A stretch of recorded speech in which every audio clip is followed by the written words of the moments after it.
Hey everyone, welcome to Underground Scholars Winter 21 podcast series, a podcast about elevating our formerly incarcerated and system impacted scholars' stories. You'll get the chance to listen to our members and advocates supporting USI 3 pillars through recruitment, retention, and advocacy.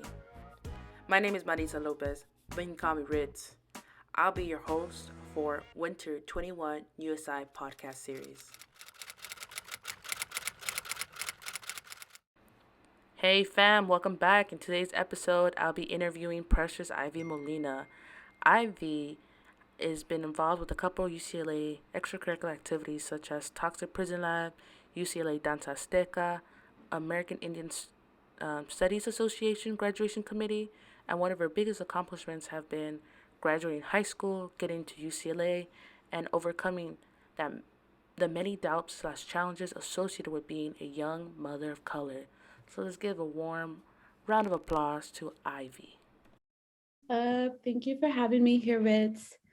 And thank you for getting this podcast series going. So amazing. So, my name is Precious Ivy Molina, and I was born and raised in the San Gabriel Valley, specifically El Monte, California. Shout out El Monte, folks. And I am a transfer student. I transferred from Citrus Community College. So, another shout out to Citrus College and all their students. And currently, I'm at UCLA, and I am basically a geography major. Yeah, so I've actually known about underground scholars for a cool minute. I went to a few years back. I went to a Beyond the Bars event that took place at UCLA, and at the time, I didn't know that this Beyond the Bars conference was like an annual thing. So I thought it was like a one-time event at UCLA, and it was just super dope to attend. There was like these amazing panelists. They were giving away like a lot of merchandise, like water bottles, t-shirts, tote bags, cool stuff like that. That had all these cool little slogans like school's not prison and things like that. So that was my first time ever really learning about USI or like attending a USI event or an event that was being, heavily promoted by USI. Um, and then afterwards, it was so crazy because when I went to this conference, I never in like a million years thought I would be applying to UCLA. And even after the conference, like it's not like I was inspired to apply or anything like that. But when it came time for me to transfer out of my community college, of course, there was like all these schools to apply to. And so I spontaneously decided to apply to UCLA, and I honestly didn't think I was going to get in. So when I got in, I was like absolutely shocked. But one thing that I did know for sure was that I was going to find a way to like connect and network with folks from USI because of that, initial Beyond the Bars event that I had attended a few years before. That's so funny when you're just like, oh, that wasn't my full intention of applying to UCLA. The Beyond the Bars didn't get to me yet. Yeah. Um, so you attended Beyond the Bars on campus before you were a UCLA student. Hmm. I know you and I got to know each other more through like being UCLA students on campus. Do you want to share about was it your second time at New York at Columbia, or was that your third time um, Hmm. Beyond the Bars? Oh, that was my first time going to New York specifically for Beyond the Bars. Okay, but it was your second Beyond the Bars, just outside. Yeah, my second Beyond the Bars. How was that experience? How did you like Beyond the Bars?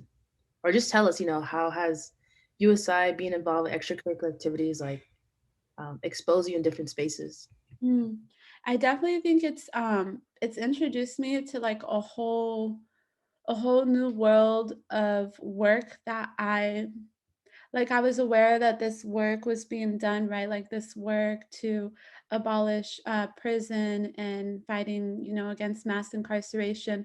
I was aware that this work was taking place, but I just wasn't aware that it was like happening on such a large scale and that there was so many folks from all kinds of different like professions and backgrounds and communities involved in this work, you know.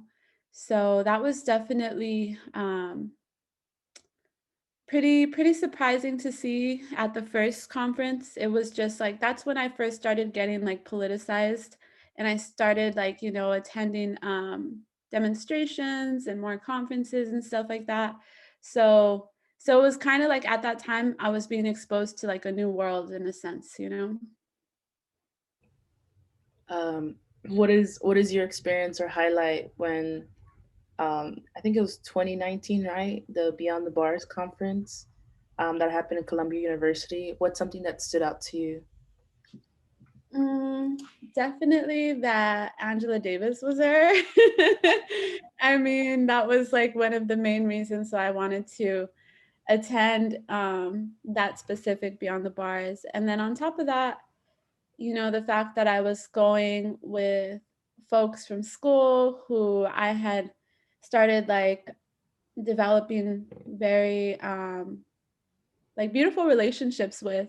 And so finally we had this opportunity to get away from school, you know, and then just kind of like be more in community and in celebration in a sense. I feel like Beyond the Bars is also, although it's like this conference for networking, you know, and sharing resources, it also feels like it's a celebration, you know, where we all come together and we brainstorm and we talk ideas. And yeah, it's just a reminder of how like resilient and how powerful the folks in this movement are. And it's just so beautiful to see it continuously, you know, happening. Yeah, no, that it was amazing. So for folks who are listening to the podcast right now, Beyond the Bars is an annual event that happens. So I really had to incorporate this part. Let's take a pause for a sec from the interview. Um, just to explain what Beyond the Bars is. Beyond the Bars conference is an annual student-driven interdisciplinary conference of mass incarceration held at Columbia University. Each year, the conference brings together students, faculty, activists, advocates, practitioners, those who have experienced and or been impacted by the incarceration, community members, and more to connect, galvanize, and deepen the work building justice and equity and end mass incarceration. Um, Last year's Beyond the Bars conference theme was Freedom Plans, Strategy for Challenging a Carceral Society. So if you'd like to learn more about it, please feel free to check out Columbia University Center for Justice website on Beyond the Bars conference. We applied for grants just for a group of us to go down to New York. So yes, it's fun and everything, but also know that there's work and labor being in the background. So Ivy and many of us here apply for that grant and help each other. We're like spending endless nights just to fill out some application and submit. So know that when I feel like when Ivy mentions like it's a form of celebration because we work hard for a lot of these things. And we definitely had fun out there too. A lot of it's exploring a new space. I think a lot of us there were the first time in New York or either round two, but it was amazing. Um, I wanted to ask you, Ivy, I know you led last year's Just Culture virtually. How Hmm. was that experience? I Oh, really want yeah. to hype you up because it's like, dang, girl, like, Yeah, that one was okay. That was a mission, to be honest. It was, I just remember thinking, so we got back from Beyond the Bars, and I remember like the USI co chairs telling us, like, y'all get ready to hit the ground running once we get back because we got to apply for grants for Just Culture. We got to start calling artists. We got to start event planning, like, really getting it ready, right? And so we all came back pretty hyped about that, ready to dive back into it, right back into getting to work, right? And then the COVID lockdown happened, or the shutdown happened. And suddenly, like that same week that we got back, that same week they closed down school. And then shortly after that, like everything else started closing down. And I was like, oh, dang, like shit's getting real. And so we basically found out that we would have to work out another arrangement for Just Culture because of the whole like the whole pandemic, right? So a few questions that we presented ourselves with within the org is like, first, of course, do we have the capacity to even try to put something virtual on, you know? And then second, do we have the funding? And luckily we had gotten, I think, a couple of the grants that we applied to. So funding was no longer a problem. The only problem was really trying to find a way to virtualize it and to see if the performers would be down to submit virtual content like some form of videos.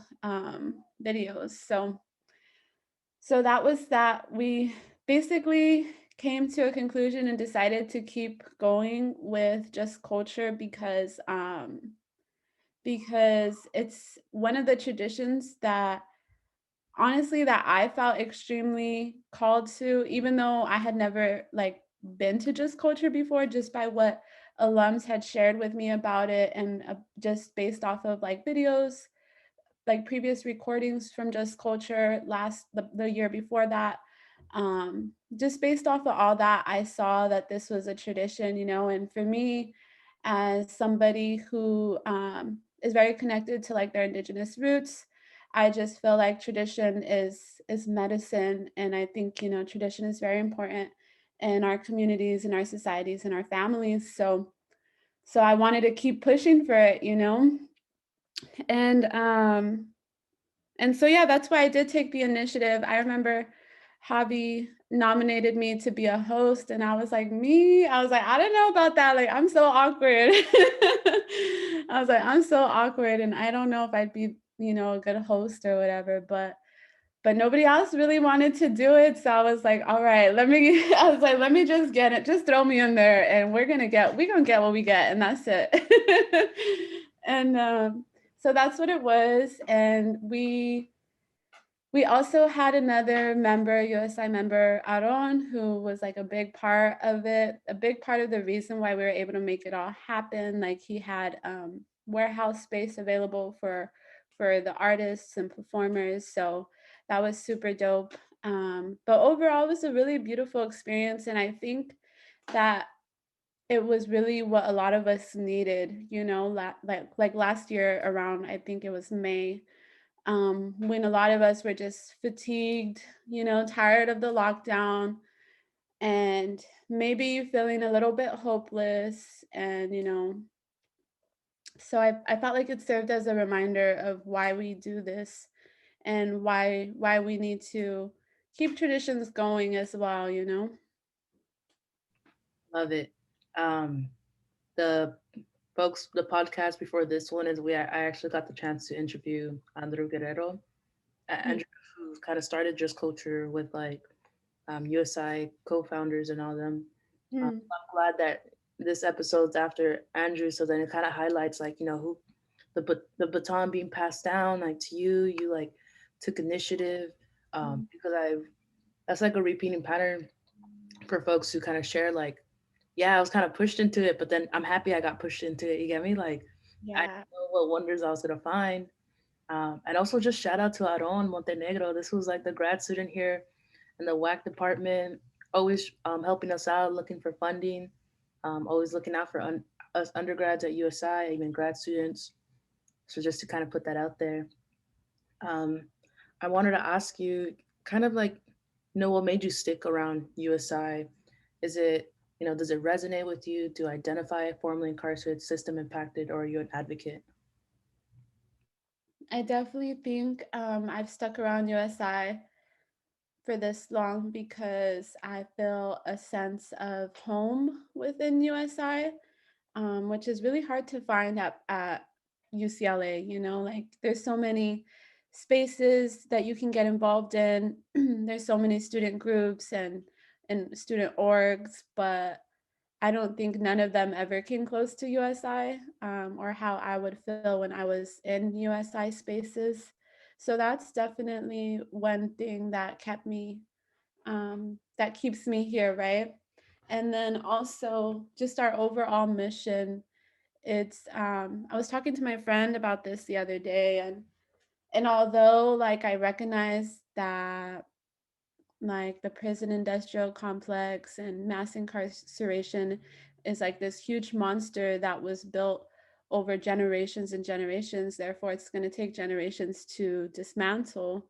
Although I know that reality, I just feel like being part of USI is a reminder of just like why that work is important and necessary, but also it kind of keeps me it keeps me inspired, to be honest, you know, like when there's like some BS policies that come out when there's some BS policies that come out, like I can usually come to my folks like who are within USI, and you know, we can rant about these policies. But not only do we rant, but we also figure out like, okay, what can we do on our end to help ease, you know, some of the pressure that these policies are about to apply onto our communities. So yeah, I guess the fact that it brings me some opticism, and is that the word? Opticism. I think I need an English major out here. Right. Like the podcast before, someone like trying to make me be mad. I was like, I suck it, mad. You're all nodding your head like, you know what you're talking about. Go ahead. Basically, it keeps me optimistic, okay? And creative as well. Like I think the fact that we're not just based on we're not just an org that focuses strictly on policy or strictly on like higher education, you know, but rather like we find a way to incorporate all these things and relate to all these things and then see how they all like intersect in our work. Love it for sure. That's definitely man, it's intense. Like honestly, I like doing all this work is intense, but it feels like good work. You get me? So you don't feel like you're being pushed away, but also we want to understand like let's take sudden pauses or moments of like time for ourselves. I want to ask you like, do you have any advice you share to anyone who's at community college interested in transferring and it's kind of like, nah, I don't want to do this, man. Everything is virtual. Like, should I really transfer? Should I take a year off? Like, I know we spoke earlier before about classes. Like, it's overwhelming. I don't know if there's any advice you'll give your past self, future self, or any other student who's listening to this. Hmm. Man, it's funny because I've been needing to like take my own advice all freaking 2020 because I have really been struggling with this whole virtual learning platform. Um, and also like not only me, but I'm a parenting student, so I have a daughter. She is 6, about to be 7 in March. And just like seeing how fatigued she gets and how impatient and how her attention span has just, you know, shortened since the pandemic started.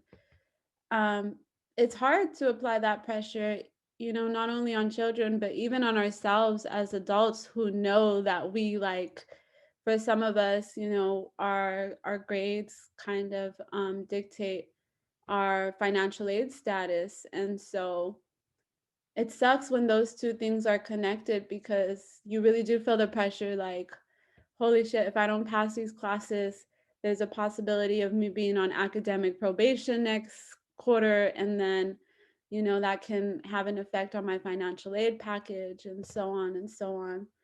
So, so yeah, as far as advice, I don't know. I guess just every day find a way to get a little bit closer to your goals, you know, even if that's even if it's baby steps. Like I had to basically break my workloads up into smaller loads and spread them out periodically just so that way I don't get as burnt out um or as fatigued. So definitely keep at it, but baby steps are okay, and just find things that work for you. Like there's going to be a lot of people who probably seem like they're thriving virtually, and that's okay. You know, everybody learns differently, and I think just being able to recognize that and knowing that it's okay if you don't learn like everybody else learns, and it's okay if you know you need to slow down or rewatch lectures like 3 or 4 times. I know that's what I have to do. um so yeah, but just definitely being patient with ourselves, but reminding ourselves to keep an eye on like the bigger picture always. During the last months, our communities have been vigorously discussing and taking steps to make sure that our schools are eliminating barriers and providing the support and opportunities that will ensure the empowerment and success of students of color and other marginalized groups. We are here sharing this statement to acknowledge our brothers and sisters who are currently incarcerated. We also want to acknowledge our formerly incarcerated brothers and sisters who have not yet shared their stories. We're hoping to elevate our Black, Indigenous, people of color, formerly incarcerated students hustle. So, interested in collaborating, having general questions, please feel free to reach out our program's email at undergroundscholars@saonet.ucla.edu. That's all for now, folks. But I'll see you in the next episode of Underground Scholars.